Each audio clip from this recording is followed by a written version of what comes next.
6, we will have 4 very interesting topics for you. Please see the video. Sawadee-kap.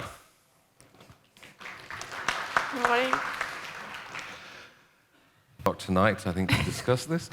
But if you have got questions, do take the opportunity to answer cases, where I will take a small blood sample and then have it tested.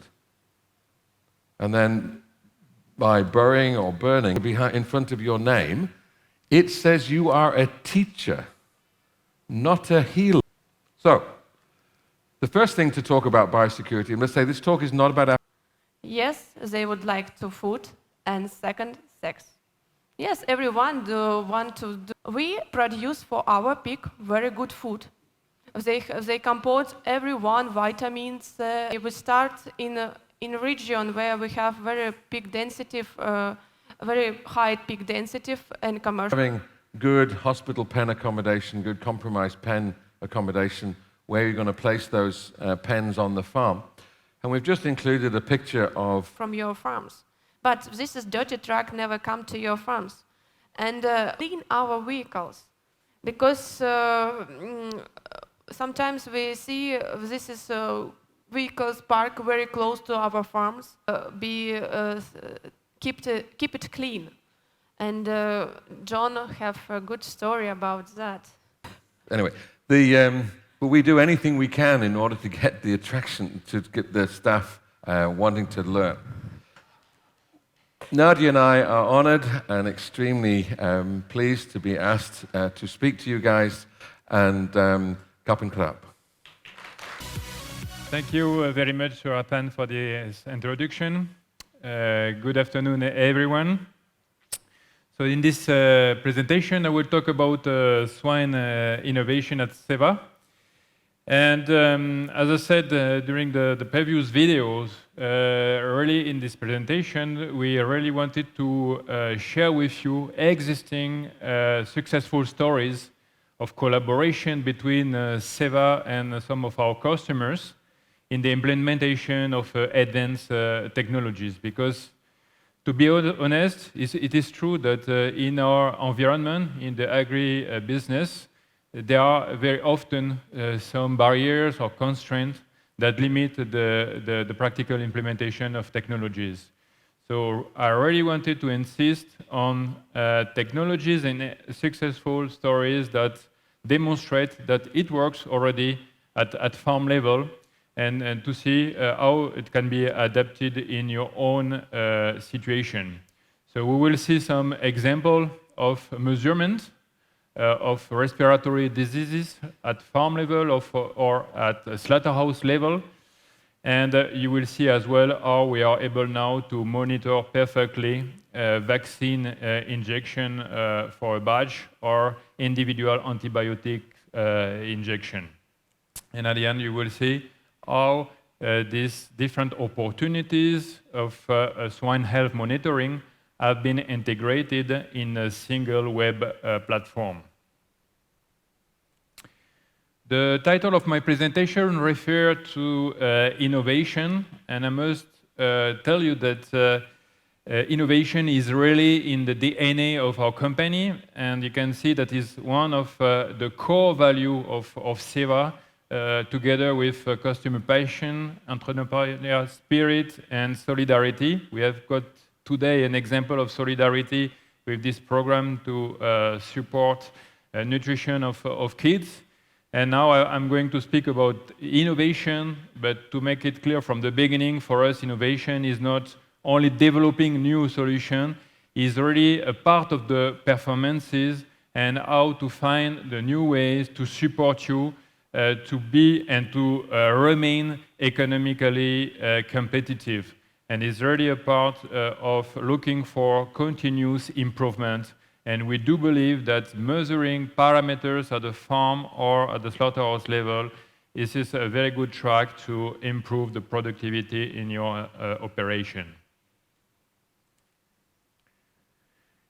I will not go in lot of details in terms of definition of precision livestock farming. It will be covered by the presentation from Professor Bergmans later on during the afternoon. But this is a kind of example, and we can see that behind the precision livestock farming, we can see how advanced technology can be used at your level to see and how to improve the contribution of each individual.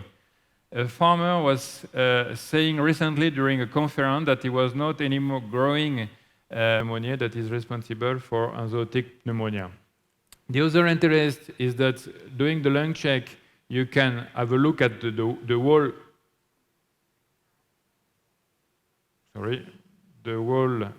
group of pigs. And on average, we say that it's good to test 100 sample, 100 lungs per group. So definitely, this gives a more precise overview about the respiratory health compared to only the investigation by post-mortem examination of the sick or dead animals at the farm level. This lung scoring can be repeated, and we will see it's one of the major interests that we see with the lung scoring, because you can really monitor several batches of the same farm over the time. And of course, it gives you the picture of the farm at one standpoint, but you can really see the evolution of the respiratory pathogens, and you can see the benefit of some management measures that have been implemented. So this is something that is very interesting. So of course, this lung scoring must be integrated in a more comprehensive diagnostic approach, including farm audits, diagnostic from laboratory, and the monitoring of zootechnical performances. But it's definitely a tool that will provide you a lot of information. So why it could be interesting for you to use a Ceva Lung program approach is that once you have downloaded the application for free from Apple Store or Google Play Store, you will be able immediately to score both pathogens on the same screen directly. So this is very new. Another advantage is that at the end of the scoring session, you can generate automated entry to really fix objectives that make sense according to your own environment. So as a conclusion, we can see that for Ceva, innovation is really the way to help you to connect different tools, solutions, and services, but with the final goal to facilitate your daily work and to help you to take decisions based on the collected information.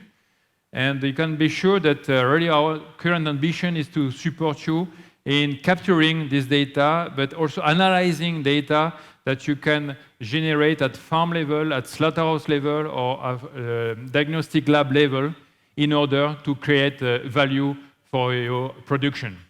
Thank you very much. Thank you very much, Philip. It is interesting. And First of all, thank you for the Ceva to invite me to present some of the topic about the Socobek. Today, I like presented about how efficacy of Socobek on the piglet. However, as you know, the Socobek had a broad target from the gilt, sow, as well as piglet. Today, I like more emphasis the piglet. Before I talked, I like just to briefly show my university. My university is located in Seoul, and you have more than 16,000 undergraduate students and 11,000 for graduate students. And we also have more than 1,500 faculty, and then more than 2,000 the staff. This is the whole area, is the College of Veterinary Medicine. You see the top on here. This is the new building for the animal teaching hospital. And also we have a main building of College of Veterinary Medicine, as well as you have a building for the biotechnology. And this is the new animal teaching hospital. And then you see the back, the building number 80 is the old the animal teaching hospital. So we make like a complex between the new and old building to make the one large animal teaching hospitals. And also, this is the one of the pictures from my lab. My lab is veterinary pathology. However, we more focus for the three main pathogens for PCV2 and pulse virus and mycoplasma pneumonia. And this is the part of the area for my lab, mainly for the isolation of the two viruses. One is the sarcovirus, as well as pulse virus. We also isolate the both European or North American pulse virus. And also we conduct the basic serology, such as the ELISA for these three PCV2, pulse, and mycoplasma. And as well as we conduct the serum neutralizing antibody test for the PCV2 and pulse virus. And also basically my lab, the pathology is the most important area. So my students keep working the observation of histological lesions, as well as we conduct the immunohistochemistry. And currently, we have 4 graduate students and 1 technicians. So the 3, the veterinarians, and 1, the biological student, and also 1 technician. And now, I'd like to talk to the porcine sarcovirus. Porcine sarcovirus belong to sarcovirus and family Sarcoviridae. As you know, there is 3 types of the porcine sarcovirus. PCV1 is a contaminant of porcine kidney cell lines, and this is the non-pathogenic against the pigs. And the PCV2 is a primary etiologic pathogens for PCVAD. And also, a couple years ago, the new sarcovirus is emerging, which is called porcine sarcovirus type 3, which is isolated from porcine dermatitis and nephropathic syndromes, and also virus also isolated from sow abortion case. However, so far, there is no clear conclusions whether new emerging PCV3 have economical impact to swine industry yet. And also, so far, at least 6 different genotypes is identified for PCV2. We will designate as alphabetical based on the time of isolation. So the first virus we isolate, say, PCVA, and then later PCV B, C, D, E, and F. And PCV2C is the only, it may be almost extinct. It's detected from the Danish case. However, very recently, PCV2C also detected in the feral pigs in Brazil. And also, PCV2D is the new emerging predominant virus. So the mainly Asian or North American, I think, as well as the European country, PCV2D is the most prevalent genotypes. And also, there is a low prevalence of the detection PCV2E in US and China. And also the last year, December, PCV2F also identified in China. So in the pigs. Thank you for the listening to my presentation. Philip, very much, Dr. Che, and yeah, we will have news idea for to do the PC vaccination program. Thank you very much, and we will have some gift for you. For the speaker. Is in the middle of it. A lot of people, they think, what is Europe busy with animal welfare? Why is it important? Well, animal welfare is in the middle of this process of efficiency and health, because all the metabolic energy which the animal is losing in stress is not available for production, is not available for the immune system. It's even worse. A negatively stressed animal is depressing the immune system. So animal welfare is not only important from ethical viewpoint, it is in the key of the process, trying to be more efficient. And of course, in that way, it relates to environment. What I mean with social importance, well, it's a very strange world where we produce food in a very cheap way, but the farmers are not respected. The farmer is pushed in the corner. It cannot be the objective that if there is a problem like the BSE crisis, that over 40 farmers commit suicide. Also, what we see is that a lot of young people are not attracted to the sector because it has this negative image. But I think it's incredible that we don't respect farmers and they lose confidence themselves. So it's very important that we bring new technology, that we bring new people into this field, and that we help farmers, because it's a serious challenge to make your living into this world of the livestock sector.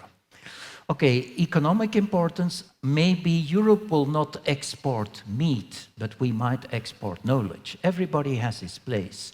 In the bulk, cheap meat, South America, China, Asia is more competitive. We will have to do different things in Europe. What is precision livestock farming? Well, it's a tool for management. I will come back to the word tool. Management of livestock by continuous, automated, real-time monitoring. So every second you follow the animals and you monitor them for welfare and health, that goes together, production, reproduction, and environmental impact. And there is a huge opportunity of many technologies. The spread of technology is added every day, but there is so much that we must be able to do something with it. As a matter of fact, we started in '91. We never were thinking that it would go. That was a purely scientific interest. We started on insects. In '93, we had the first PhD, 3D image analysis on fattening pigs. A lot of work on mussels, larvae, chicken. In between 2001 and 2002, we invented in some way that name, precision livestock farming, and in 2003 we started with the first conferences. And it went much further than what we show in this thing. There is a series, is therefore a tool. There is no professional that will be replaced, no farmer, no veterinarian, no company person, no expert, I don't believe. It's the same. Half of our team is working on human application. A general practitioner, he will not be replaced. The psychologist, the sport coach, no. They use systems. It's a help, it's a support. I think that the business model is a serious thing, and this is my biggest frustration. If we want to proceed, we need real collaboration. What we have today is that in the medical specialization, my brother-in-law is a medical specialist. He looks down to the general practitioner. And the general practitioner looks down to the veterinarian, that's less important. And the veterinarian looks down to the biologist. And the biologist looks down to the engineer, like me. And the engineer looks down to somebody with a technical training. And that person looks down to the farmer. It will never work. I have met many people who had no diploma, but that was the real professionals in a process. We need real collaboration, And the arrogance of scientific disciplines among each other is a waste of time and money. Okay, I thank you for your attention.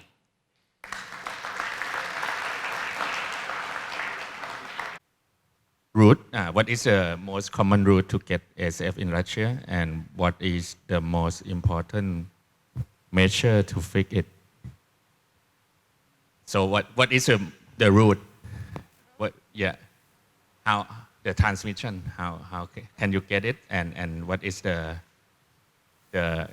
most important measure? You know, in Russia we have different periods of different causes ISF. For example, the first, when ISF does come to Russia, the main route was a transport. Because we have a lot of dirty trucks come to the slaughterhouse, back to the farms, take... So the question would be, will Korea infected? And what do you think, where it's from? African swine fever to Korea. We also afraid of the outbreak of African swine fever in Korea. We still do not outbreak the ASF yet. But for the next disastrous virus is ASF in Korea. So my government try to do their best for the quarantine, especially the airport or harbor. So we are really afraid, but honestly speaking, we have no way to control the ASF now. And next question will be, the next topic is about the monitoring the farm. The first question will be for Dr. John Carr and Nadesha. The question is quite long. I will do the one of swine farm I visit regularly, try to keep GIS negative status and to make sure from farm. Okay, I will do summarize. What is the best method to monitoring the PRRS negative status, and how often we have to do it? Yeah, that is a question for you, Nadesha. PRRS negative farm. Yeah, what is the best method? To lung scoring per year, especially in countries where you have a change of weather condition between seasons. So it's of course really depending on your country in Asia. We have very different scenarios. But if you see a difference in climate condition according to the season, at least to have two to check per year. And we have seen when there is more specific project and when there is a new strategy implemented, it's very common in our surveys to have really a systematic batch check for a couple of months.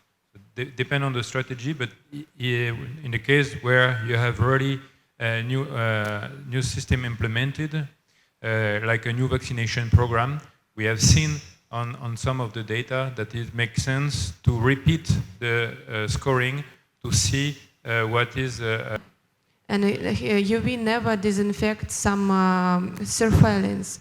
If you have a dirty items, it never will be disinfected by UV. And ozone fumigation, maybe it's better in this case, because for ozone fumigation can be going inside some soft things. But I think most important to reduce all internal package, just to bring to the farm as minimum and a clean one. You need to check if you introduce to the farm a shed, but it doesn't matter how you will disinfect that. You need to, first of all, what you introduce to the farm. Usually it is medicine, some replacement for repair, or something, some clothes for the staff. And in this case, you need to just take more attention, just take out internal package, must be, this is items must be, this is first of all give you chance to control not only ISF, it is a birth control and influenza too. And we just try not allowed people from home with his shoes and boots go inside. And because usually we have, this is road where our internal truck, feed truck going around to the farm, and our shower room usually across this road. And we try to avoid this cross contamination. And in this case, in Russia, we change our security point, not in the shower room in the farm building. We put our security point in the border, in the close to the fence, and it's we're going to security point. We change our boots and go inside. And we didn't have this cross contamination with internal truck and people from the farms who going outside to broke some biosecurity rules, but we still try to protect our farms. And this is to change boots really good to help to control PRRS also. And PRRS, and it is like it's a help to you control PED in outbreak, and it's a good a measure for do better biosecurity internal manager. And this we have the floor question from the floor, but this is another connecting question. Is the new herd is coming to the farm? We allow pig coming from truck to get inside the farm, but not allow truck drive on the farm. How are these different? So you let the pig in the farm, but you don't let the truck which carry the pig to the farm. This is kind of the question. How different? It's mean you let the pig in the farm, but you don't let the truck which carry the pig to the farm. So how is the difference? Now we do a fence around the farms, and we do transshipment.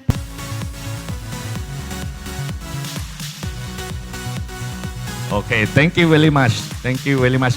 And so the dinner will be start at 6 at the place which we have a break in the morning. The dinner will start at 6. It will be the cocktail dinner, so you can walk around and then get the food. And then at 8 we will have very good performance for you. We have arranged the Thai puppet performance, and it will be interesting. And if you be there, you will be very happy because they perform very well on that one. So see you at 6 for the dinner and at 8 for the performance.